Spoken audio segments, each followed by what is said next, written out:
നോക്കൂ, നമ്മൾ ഈ പറഞ്ഞ സ്മാർട്ട് ക്രിയേഷൻസിൻ്റെ ഭണ്ഡാരി ആയാലും ഗോവർദ്ധനായാലും, ഈ ഭണ്ഡാരി ആദ്യം വന്ന് മൊഴി കൊടുത്തപ്പോൾ ഒരു രാജാവിനെ പോലെ വന്ന് മൊഴി കൊടുത്തിട്ട് പോയ ആളാണ്. രണ്ടാമത് SIT ചില ചോദ്യങ്ങൾ ചോദിച്ചതിന് ശേഷമാണ് കൃത്യമായിട്ട് ഞാൻ നേരത്തെ പറഞ്ഞതുപോലെ സ്ക്രീൻ പ്ലേ തയ്യാറാക്കി ഭണ്ഡാരി മൊഴി കൊടുക്കാൻ തുടങ്ങിയിരിക്കുന്നത്. അതിൽ നിന്ന് മുമ്പോട്ട് പോകാൻ ഈ അന്വേഷണ സംഘത്തിന് സാധിക്കുന്നില്ല. അന്വേഷണ സംഘം സ്റ്റക്കായി നിൽക്കുകയാണ്.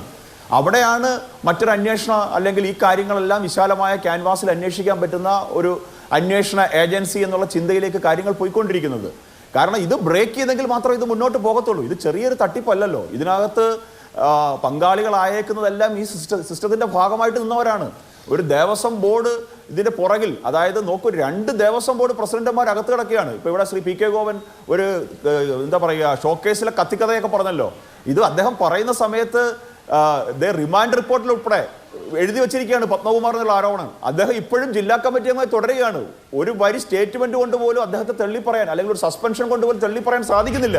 അപ്പം പത്മകുമാറിനെ തള്ളിപ്പറഞ്ഞാൽ പത്മകുമാർ പറയുന്ന പേരുകളുണ്ടാകും. ഈ അവതാരങ്ങൾക്ക് പുറകിൽ വേറെ ഉന്നതന്മാരുണ്ടാകും.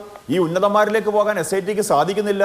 ഇത് കഴിഞ്ഞ ദിവസം എന്താ പറയുക, ജസ്റ്റിസ് ബദറുദ്ദീൻ്റെ ബെഞ്ച് എന്തോ ഒരു കാര്യം പറഞ്ഞ സമയത്താണ് ഈ ഭണ്ഡാരിയിലേക്ക് എത്തുന്നത്. ഭണ്ഡാരിയുടെ മൊഴി ബ്രേക്ക് ചെയ്യാൻ സാധിക്കുന്നില്ല. ഭണ്ഡാരി പറയുന്നതും നേരത്തെ പറഞ്ഞ ഗോവർദ്ധൻ പറയുന്നതും പോറ്റി പറയുന്നതും എല്ലാം ഒരേ ആംഗിളിലാണ്. ഈ ആംഗിൾ പൊളിച്ച് മുന്നോട്ട് പോകണമെന്നുണ്ടെങ്കിൽ കൃത്യമായിട്ടുള്ള അന്വേഷണം ഉണ്ടാകണം. ചോദിക്കാൻ പറ്റുന്ന ഏജൻസികൾ ചോദിക്കണം, ചോദിക്കേണ്ട രീതിയിൽ ചോദിക്കണം. ചോദിച്ചെങ്കിൽ മാത്രമേ ഇക്കാര്യങ്ങൾ പുറത്തു വരൂ. അങ്ങ് സൂചിപ്പിച്ചതുപോലെ ഒരു 10% 20% നിന്ന് കറങ്ങുകയാണ്.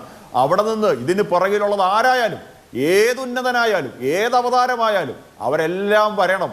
അവരെല്ലാം തെറ്റ് ചെയ്ത മുഴുവൻ ആൾക്കാരും അന്വേഷണ പരിധിയിൽ വന്നേ മതിയാകൂ. കാരണം ഇതൊരു വിശ്വാസത്തിന്റെ പ്രശ്നമാണ്, മറ്റേതെങ്കിലും ഒരു കൊള്ളയുടെ പ്രശ്നമല്ല. ഇതൊരു വിശ്വാസത്തിന്റെ പ്രശ്നമാണ്. കോടിക്കണക്കിന് ഭക്തജനങ്ങളുടെ വിശ്വാസത്തെയാണ് ഈ ചൂഷണം ചെയ്തിരിക്കുന്നത്.